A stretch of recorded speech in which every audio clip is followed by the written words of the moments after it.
You're rolling with Dr. K.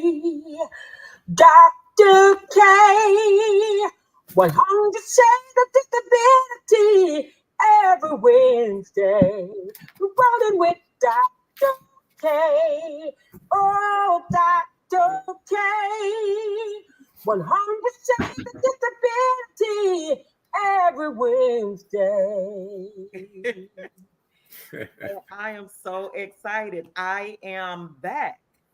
Uh, we started this journey almost 4 years ago and took a hiatus because it got to be a bit much with rolling on the road with Dr. Kimberly and Dave and this and my life and still doing some other things in the community and running for office. And so uh, the time has come that we need to come back again. It's an election season, and this is probably the most important one that we will have experienced in our lifetime. Honestly, it is. It's just critical. And so if you have a platform, if you have a voice, you need to use it however you can. I am Dr. Kimberly Barrington, and I am with Clee Jackson, who is the president. Oh, I'm sorry, there's a junior on the end of that. Clee J. Jackson Jr., president of the Greater Grand Rapids NAACP. He is an African American man who is wearing glasses. He has this beautiful feng shui hair that has this nice, wonderful white patch of wisdom in the front that is white hair. And I believe that his shirt is maybe navy blue. It is actually is black. It's black. See, I can't even see. It's black with, it looks like yellow writing. And you know me, I am your host who has the most purple that anybody will ever see. I have, my dress is geometric shapes with green, pretty grass green, and purple. Yeah, those are some wonderful colors. And guess what? I actually have on earrings to match. And you guys know the lashes have the same color, purple glitter, and the lip gloss to match. So if you are watching via GRTV 25, today is Wednesday, July 31st. And I want to say thank you for tuning in. And wherever you are, if you're on YouTube, if you're on Facebook, thank you. I appreciate you guys. Well, now that I did all the niceties, or if you're on YouTube, yeah. Shantae Paul is watching. Hey, Shantae. She was on yesterday. New World Comedy, Turbulence Time. Hey, girl. Thank you so much for coming back today and watching. So you see that Clee is busy because we are now in early voting. Clee, come on, let's talk about it. Let's hit the ground, and I'm a roll. I'm gonna let you walk, but I'm a roll, and you know. Well, Dr. Barrington, first of all, I want to thank you for allowing me to share this space with you today, especially during this critical period where we are on the eve of primary elections, and as we move into the general in November. And I'm sitting here just organizing. We have been on the ground, and we in NAACP and some of our young leaders have been on the ground, dropping lit, passing out information, talking to voters from all levels, whether they're high propensity, low propensity, and encouraging them to exercise their democratic right and actually pleading with them to exercise that democratic right. I want to say from the very beginning, we're a nonpartisan organization. And so just to make that very clear, we don't endorse candidates, but we are focused on policies. And we look at, what candidates or candidate has our best interests in play when it comes to issues like housing, healthcare, environmental justice, youth engagement, criminal justice and reform, and all of the other things, right? that's on the table. I would encourage folks, as you said, we are in early voting, so you can vote. You can surely get out to vote now. There is a location in each ward, I believe, first, second, third. The third ward is in Ottawa at Ottawa Hills High School. I believe the second ward is at Grand Rapids University on Fuller. It's the old Northeast High School. And then Saint, and this is on the west side of town. It is, and I literally just had that here. And I'll figure it out. I'll find up and come back to that. And so that's what we're encouraging folks to get out. There's also there are a number of people who are really focused on the general in November. We have to be focused also on the primary.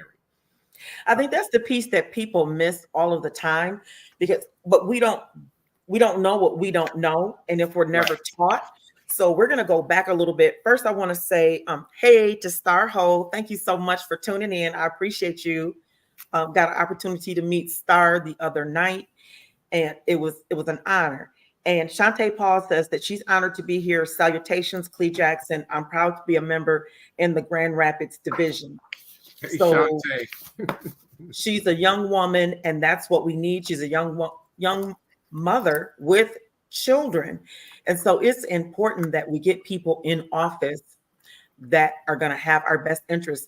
So first, what happens as part of the election process, there are people who make the decision that they want to run for office. When they do that, they have what they call the primary election, because maybe, as many of you know, in Grand Rapids, there's about 4 or 5 people who want to be mayor. Well, everybody can't make it to the end of November. So we have a primary to pick who's going to be the person or the persons that get to go. There's going to be a Democrat. Well, no, mayor is nonpartisan, right? Yeah. Mm-hmm. But if you're running for state rep or a senator, then we have to pick a Democrat or a Republican to represent us. And so there may be 4 Republicans, there may be 5 Democrats that are running for the same seat. And so what a primary election does is rule out all the other people. We only need 1 Democrat and 1 Republican when it's time for you to vote in the general election in November. So that's why it's important. You don't see your candidate's name if you don't vote in the primary and you get there to the general election and you're like, my person is not here. It's because you didn't get out and vote. And right. Trust me. There are so many people who say, I only lost by 1 vote, only lost by 2 votes, only lost by 3 votes. And it happens every single election where the scores are just that close. And it's that one person that says, well, hey, my vote doesn't matter. And then they have 2 other people that with them that they could take to the polls that lives in their home. So because you don't go, the other 2 people don't go. And that's the 3 votes that the candidate that we need to be in office has lost by. Mm-hmm. And that's how, it's nothing spooky. It's nothing magical. That's how simple it is, folks, how we lose what we need. How many of you, I can't even count on all my fingers and all my toes, the stories that I heard while I was running for state representative, talking about their rights, as a woman, to make a decision about what happens with their body. Can you imagine if you don't go out and vote, you're going to put people in office that don't believe in you having a choice? We don't want to go back to the 50s and the 60s where, we in Aunt Mamie's kitchen in the back room and, they boiling some water and we getting hangers. We're not going back to that. Right. Or before, let's go back even further, before we even had the right to vote, right? Before women even had the right to vote. Let's go back to the 1860s and that time, because literally you would think some of these folks are literally trying very hard to take us back, to those times. That's why it's just critically important to exercise your right to really read up and to understand each candidate's position. I know we're going to be working in conjunction with a number of community partners here in hosting some voter education forums and different things like that. And also we're going to be working with, I just got off a call with Dr. Emmett Riley, who's the national president for the National Conference of Black Political Scientists. And so we are scheduling a podcast for him to come on the Say Something podcast to really break down the 2025 mandate. I call it a manifesto that is devastating, right? And we know the ED from the Heritage Foundation, who was leading this, just announced yesterday that he's resigning, et cetera, et cetera. But this is already out here. This is literally the 900-page document that really is destructive to everything we know that's centered on democratic principles, right? And so we'll be hosting something soon, very soon, with some of the top experts across the country to talk about this manifesto and to also talk about all things voting as well. And so again, here locally, we just have to get out. And I want to be unapologetic and very transparent. We need to turn out the vote in the urban core. Yes. Period. We must turn out the vote in the urban core. There's just too many things at stake. We have the mayoral race. We have the county commission race. We have the city commission race.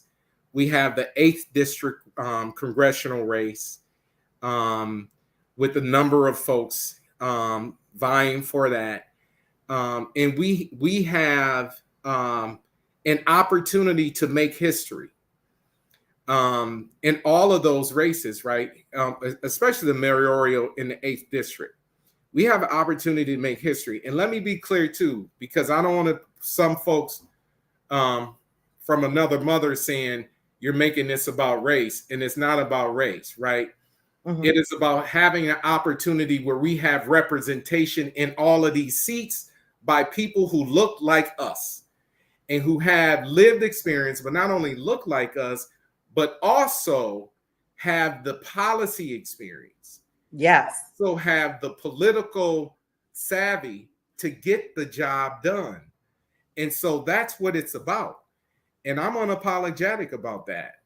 And so, again, I'm not focused on the person. I'm focused on policy, and I'm focused on the things that we need to make sure we continue to ensure that will happen. When you look at the third ward, specifically in the community equity fund, that the third ward has received the lowest dollars of all other wards based on this equity fund. However, I do want to say I'm thankful, and I think a number of us are thankful for the commissioners, specific commissioners who push that we have some level of funding that goes and benefits directly the third ward. But here's the reality of it. We need to, that's a step in the right direction, but we need people in the office to say, we need to bring this fund up in the third ward to the same levels as the first and the second as well, right? Because in the third ward, we look at all of the disparities that exist across the board, right? And so, and then also, housing issues, right? We're in a housing crisis where the average 1-bedroom apartment in the city of Grand Rapids is between $1,200 and $1,500. You know, you might be able to pick something up for 1,000, but you know, come on. Is it where you want to live? You should have the right to live exactly wherever you want to live. Wherever you want to live and still be able to economically sustain yourself. And so those are the things that, you know, we have to pay attention to on a local level. Environmental justice is another. It's really harming us. It's an invisible harm sometimes we don't see. You know, we got the Campbell nuclear plant out in West Olive that's sending toxic fuels into 49507. And we've been working with Sierra Club and a number of other EJ, environmental justice organizations, to sunset that down, turn that over to a clean, renewable energy plant. And we've been working with consumers on that and saying, hey, we need to really come up with a credible plan to really turn this over into a clean energy plant. And so we need folks at the local level and the state level that understand that, right?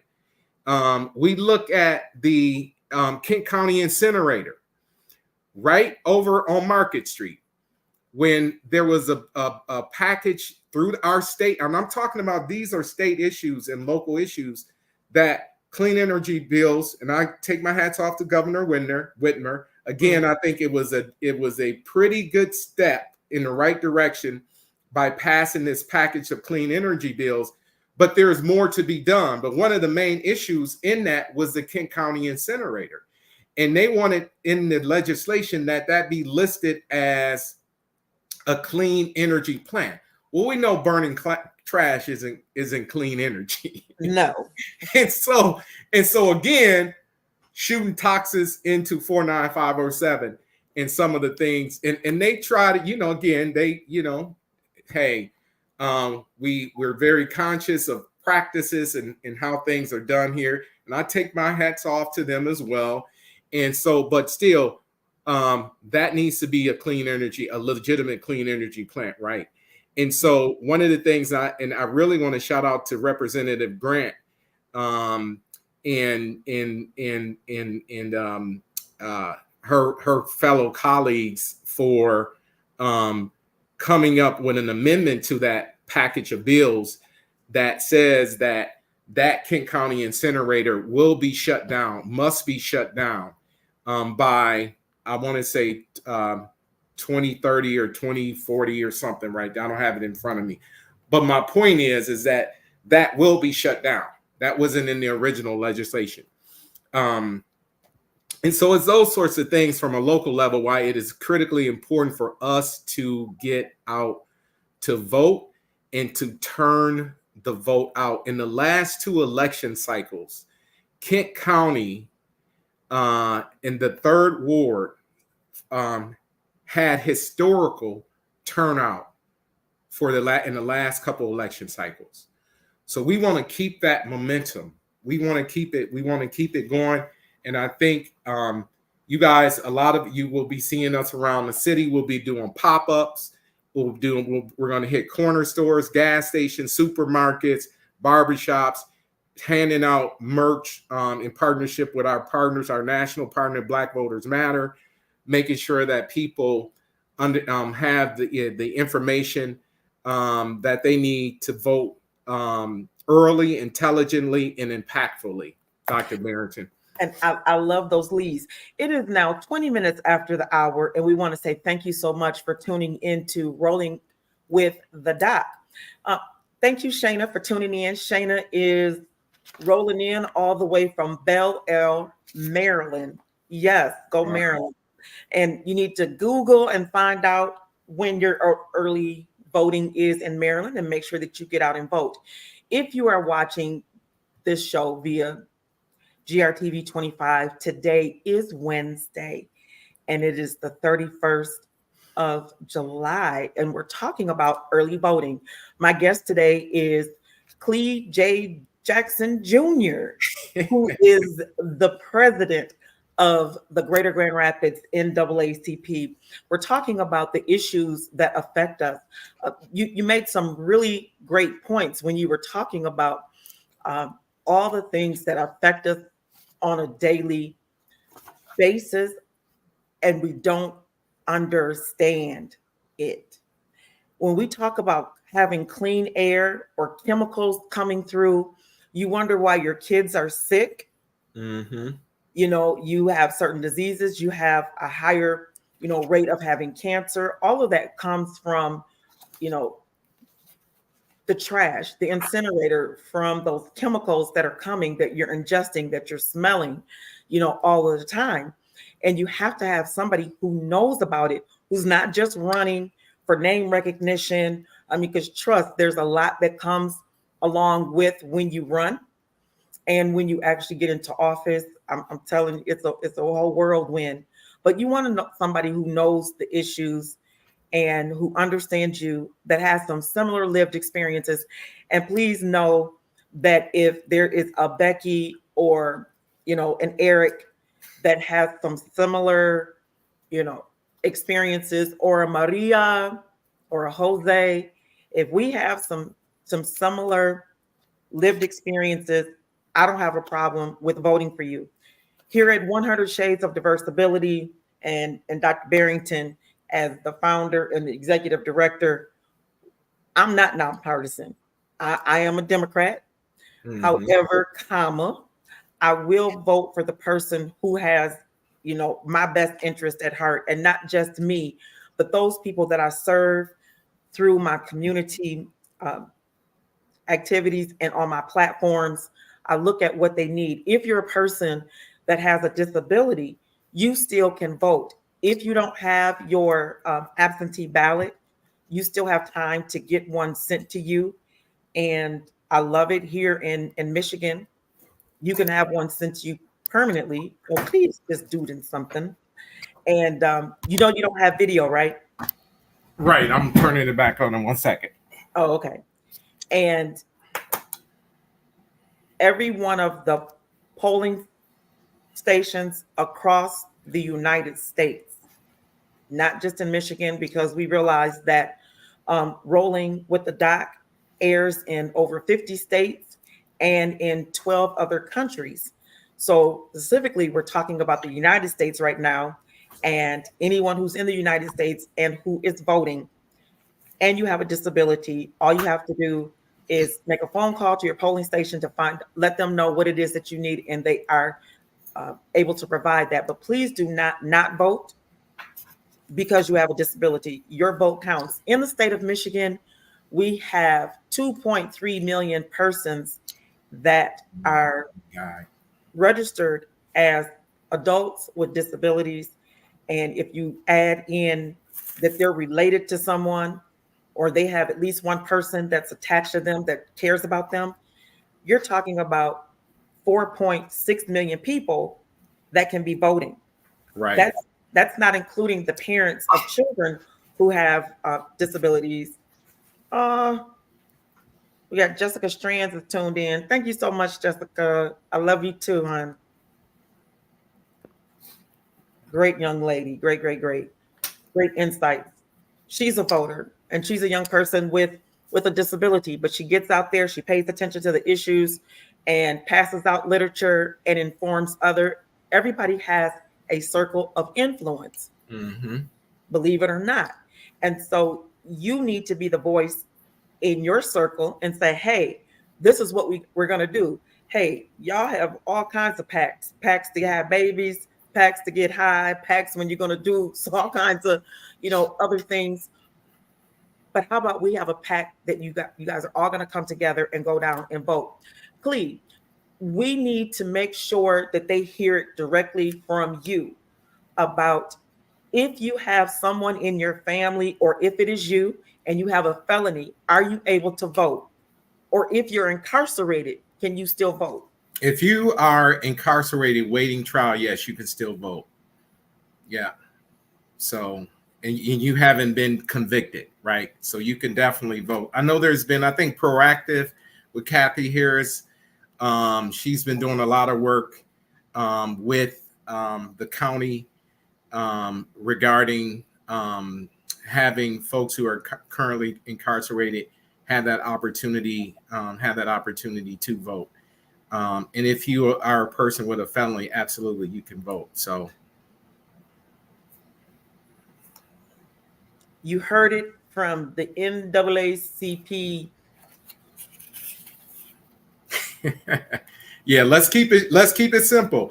And the other thing that I think, Kim, too, is when we talk about folks that have mobility issues, we really need to in other issues around disabilities and stuff. And I think we need to really have a conversation with the county clerks in terms of accessibility.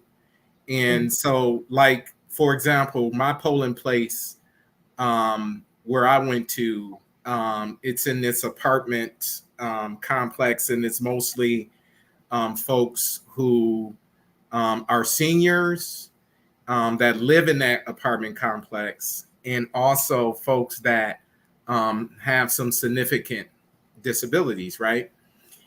But when you go into the voting, everybody's just staring this, especially if it's a really hot voting season. You got people in the lines that could be standing there for hours, right? And it's like, how do we look at doing that a little differently, right?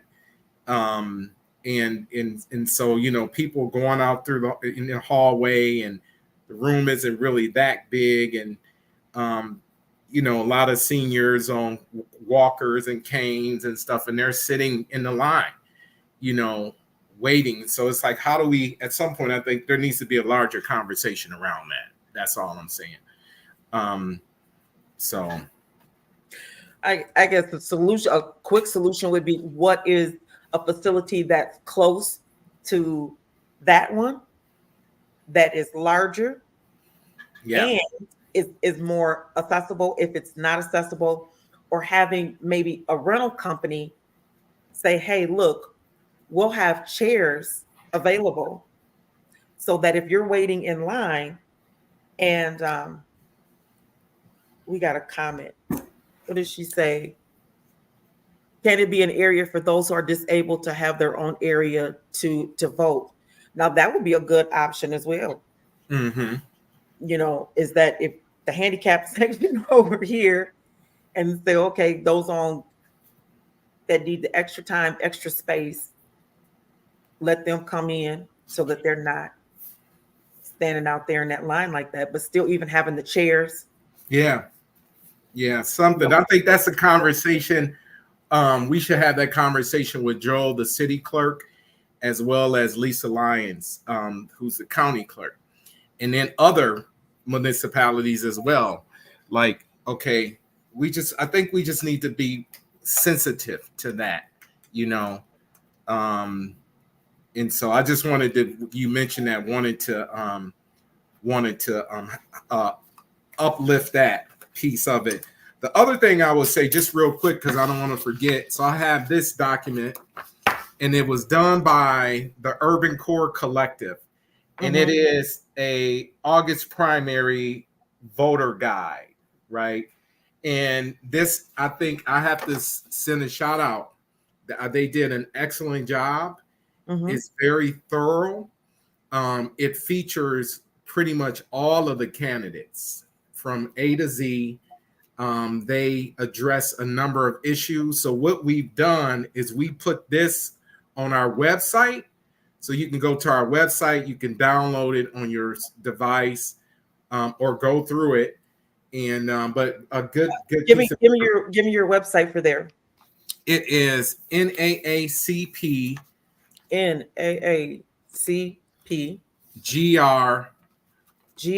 GR.com. Okay.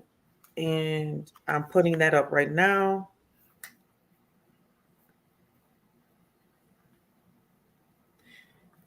Thank you for the comment, Shana. It says, yes, it'll be more organized and help those who need help. All right, here we go. 100 shades. And we're going to show that. There we go. So if you are in the Grand Rapids area, please click on there to get your information so you can get yourself informed.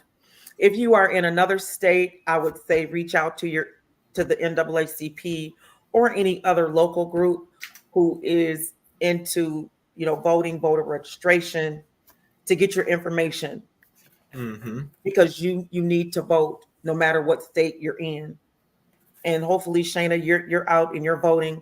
Now, me, I will tell you my truth. I'm here in this wheelchair. This is my Bentley. And me and my Bentley, we ride down the middle of the street on 68th Street here, and I go right down there and I vote. I'm excited to vote, and my husband and I were the only people of our color that vote there. And now it's just me now that he's gone. So it's gonna be a little different. I'm gonna have to roll by my own self, me and Jesus. Yeah. Lord. Other thing, Dr. Barrington, if you're in Michigan, anyone can visit michiganvoting.org. So that's michiganvoting.org. Okay, hold on, wait a minute. MICHI Michigan GAN voter voting VOTING .org. ORG. Let's my grandmama would say ARA.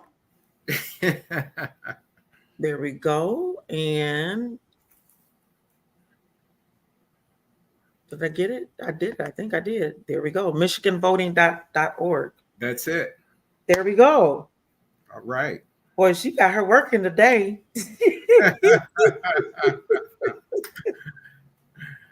Hey. So this is good. All right. So you have these, and of course, it's 30 minutes after the hour. Man, the time is flying, but we have gotten, I believe, a lot accomplished today and a lot of information out there to all of you. And it's important that you get out and vote. If you're 18 years old, you need to vote. That's right. You need to vote. I remember when, and it has been 40 years now, 40 years since I was able to vote. I had just joined the Navy, and I remember being able to go and vote. And it was the first year that, it was Jesse Jackson was running for president. Run, Jesse, run. And I still to this day have the hat. I done got rid of the t-shirt a long time ago, but I still have the hat that said run.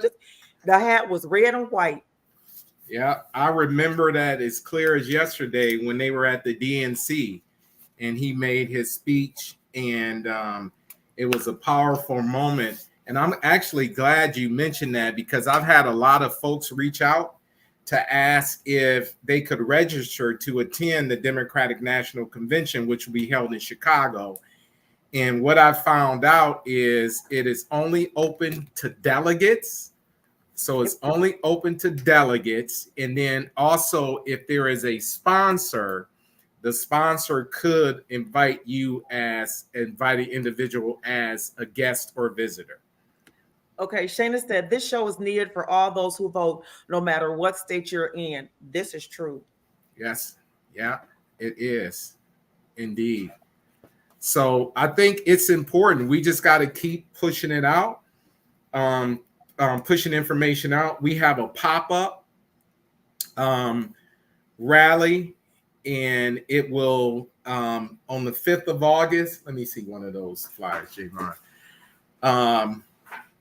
On the 5th of August, here I have we got our youth council president that just rolled up on me.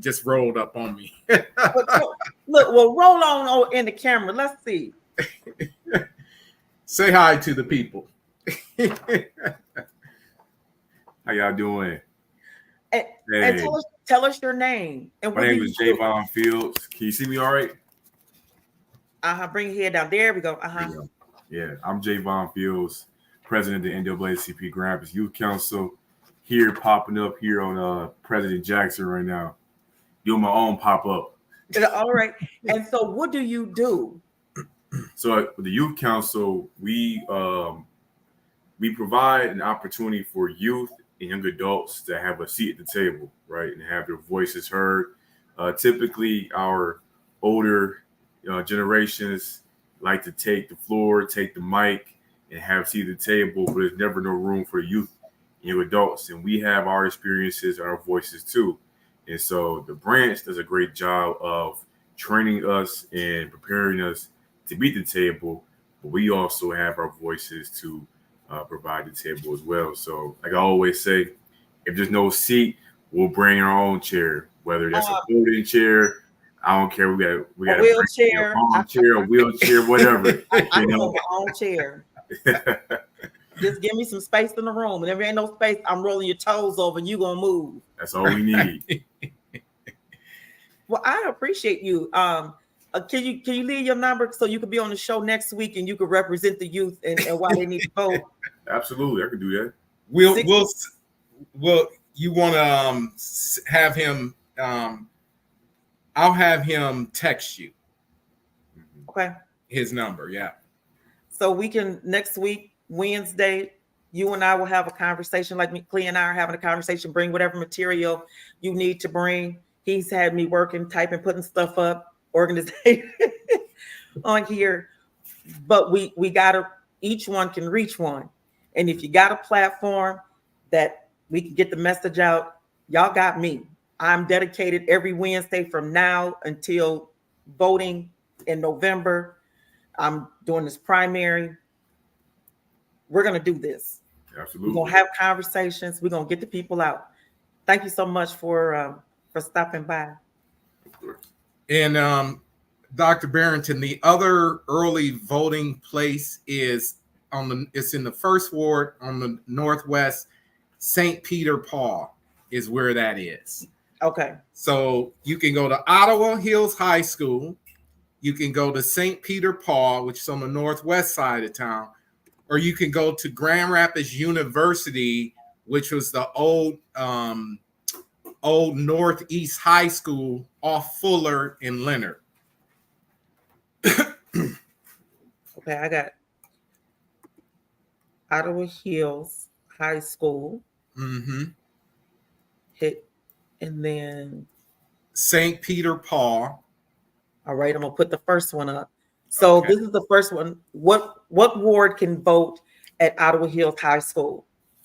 So that's third ward. All right, third ward can vote at Ottawa Hills. The next ward is let's do the first ward. Okay, so I'm gonna type in here first ward can vote where? St. Peter Paul.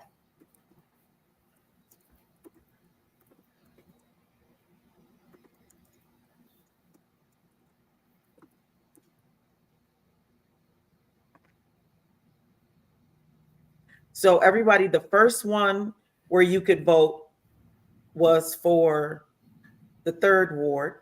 Now this one at Ottawa Hills High School. Mm-hmm. And now this is for first ward can vote at St. Peter and Paul. Yeah. And then second ward is the Grand Rapids University.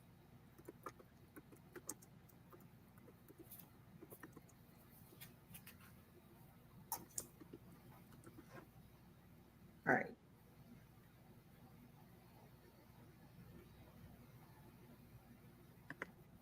Oh, there we go. And second ward, Grand Rapids University. Now I'm going to put up, because I don't have first ward on the other one. So if you're watching the replay, first ward, there we go, Ottawa. Mm-hmm. High School.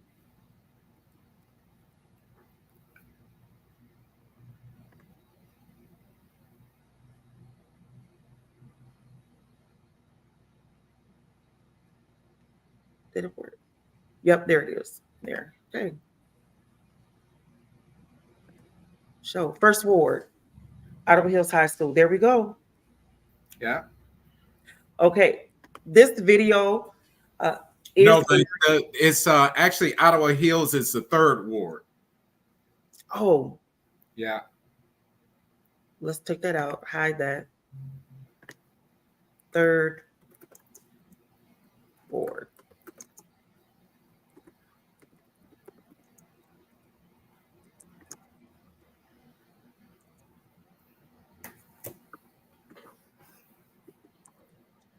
And there we go. And Dr. Barrington, let's look at the 2nd ward again. 1.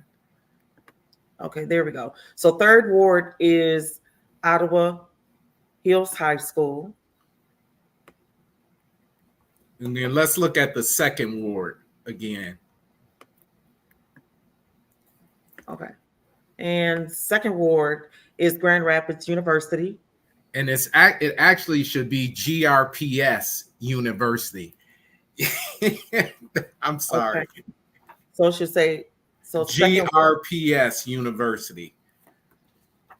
You know, we'll have some folks looking for where's the Grand Rapids University. So as my good Grand Rapids Public Schools. Yeah. University. Yeah. Here we go. SCHO. Oh, to Lord. I'm typing fast. Go on, girl. There. Okay. So I think that we have it now. Mm-hmm. Did it come up? I'm waiting for it to. Oh. 2nd word, Grand Rapids Public School. Oh. That's on YouTube. I was like, oh, well, there's a little thing. Oh, that's on YouTube. Mm-hmm. So people on YouTube can see it too. Well, everybody sees it now. But 2nd ward, Grand Rapids Public Schools University. And I'm gonna type this all. Let's see how this will it stack or will it scroll? Maybe it'll stack.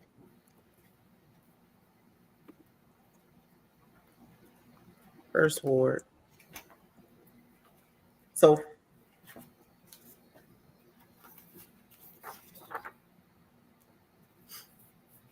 First ward is St. Peter and Paul.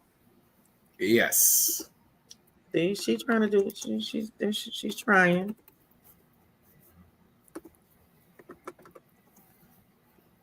And Paul.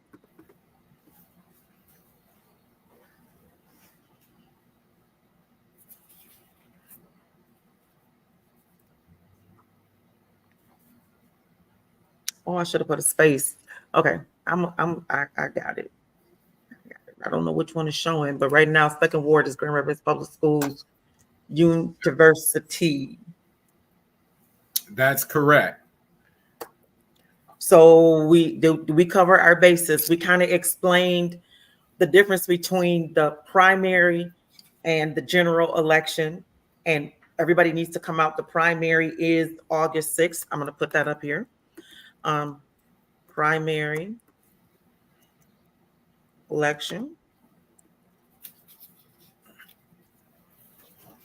August 6th.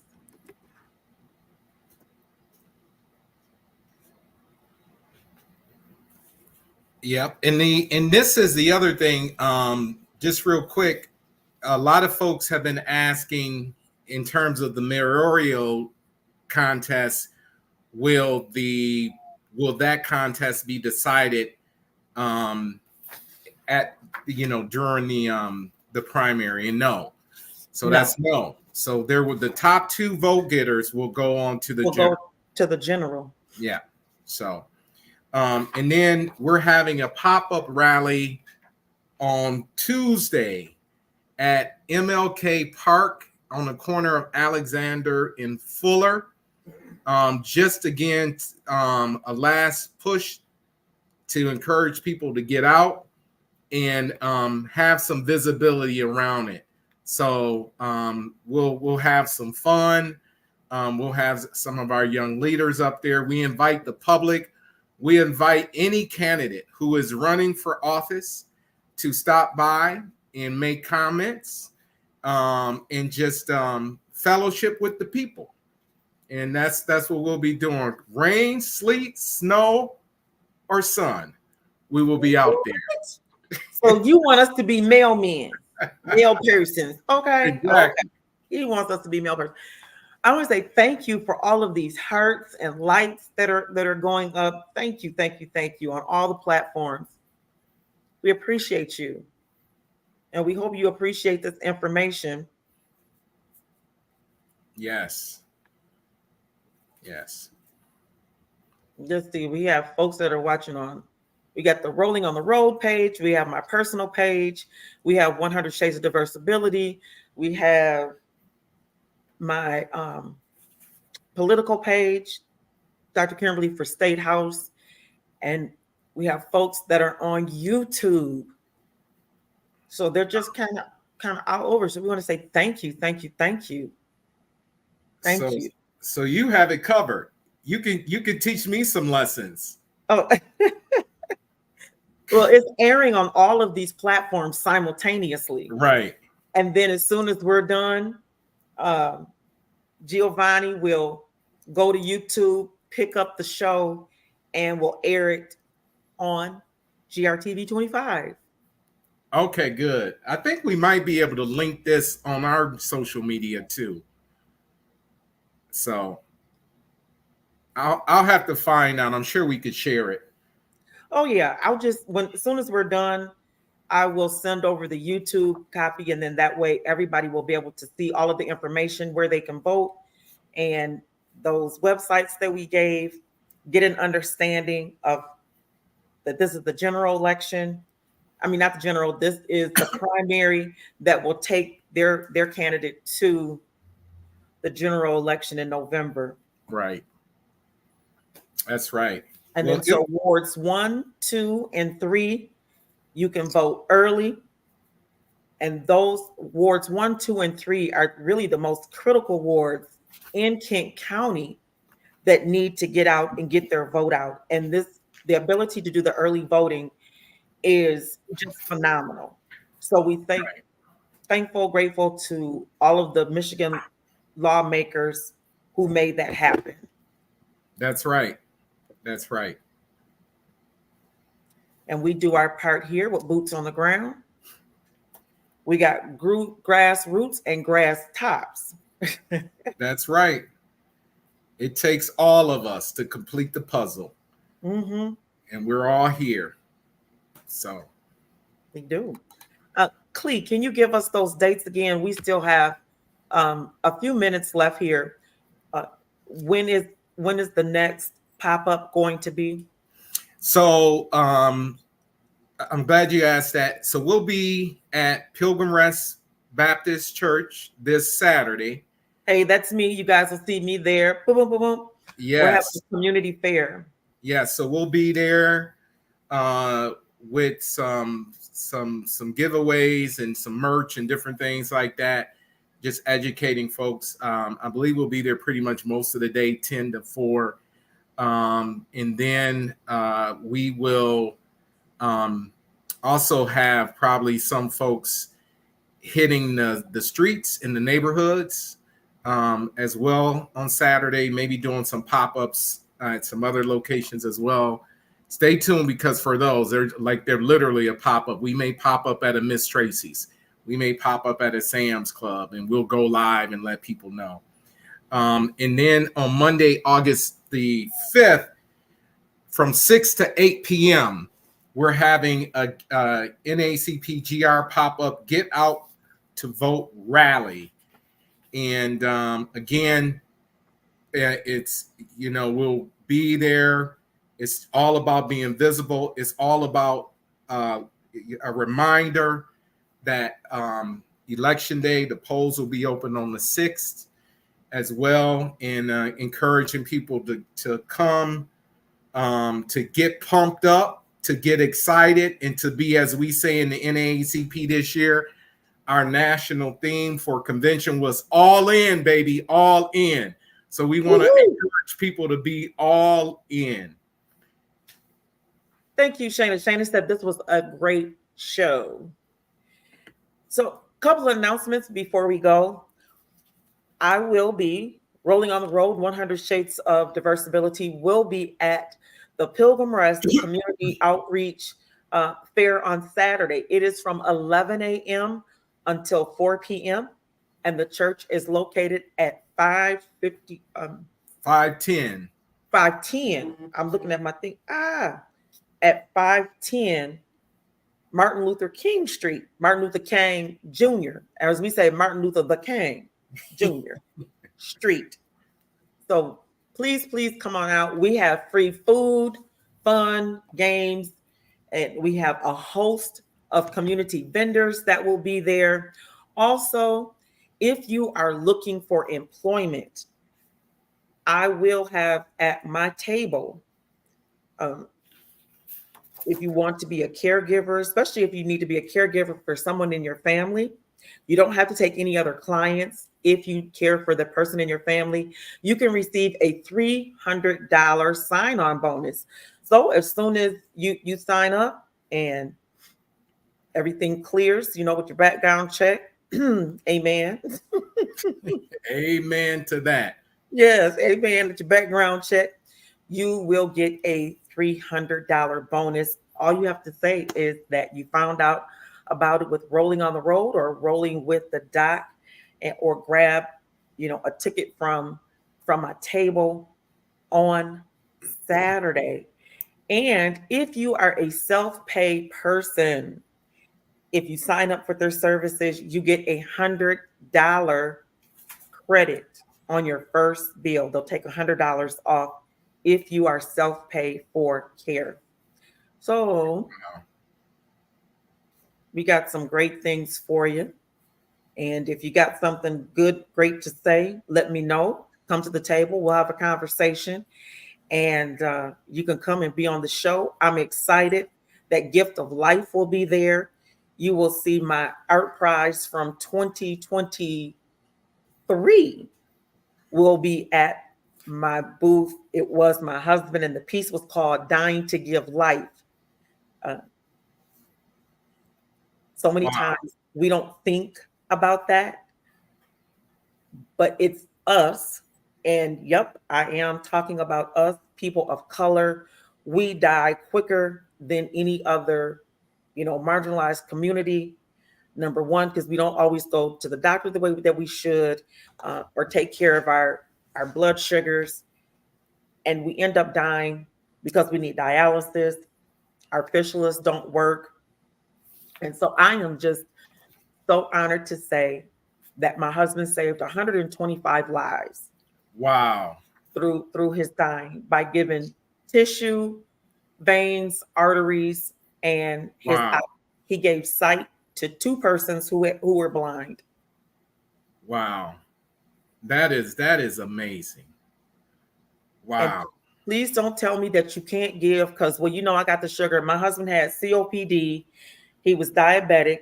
He died because he had congestive heart failure. He was asthmatic. He had COPD.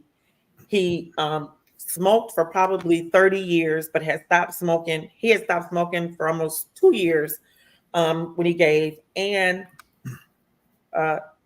he liked him some Budweiser and a little dark liquor every now and again. And that did not change the fact that he could be a donor. Wow. So you'll see on my art piece that on one side is everything that he had, and on the other side is everything that he was able to donate. Wow.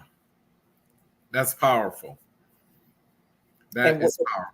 And the piece that I appreciate that, there are burn patients who receive skin grafts and from his skin, and then people who were having open heart surgery receive veins and arteries. So some of y'all that have these coronaries and you don't have enough good veins or arteries, well, somebody needs to donate them.